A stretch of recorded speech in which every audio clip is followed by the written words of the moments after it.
এখনো 28 সালে হাসিনা মেয়াদ আছে, নির্বাচন হবে 28 সালে। তাহলে কি আপনারা নির্বাচন লাফালাফি করছেন কেন? নির্বাচনটা 28 সালে সংবিধান মেনে। সুতরাং এই সংবিধানকে ডাস্টবিনে ফেলে দিতে হবে। পৃথিবীর কোনো বিপ্লবের পর পূর্বের সংবিধান বহাল থাকে না। যে সংবিধানে আল্লাহর নামকে মুছে দেওয়া হয়েছে, নবীজির নামকে মুছে দেওয়া হয়েছে, সেই সংবিধানকে ডাস্টবিনে ফেলে দিতে হবে।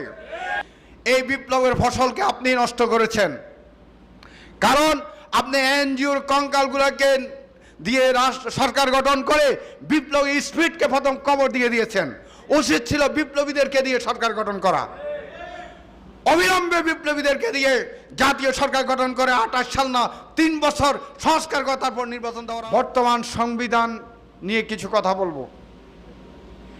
বর্তমান সংবিধান অনুযায়ী লেখা আছে, সংবিধানে কেউ যদি অসাংবিধানিকভাবে সরকার উৎখাত করে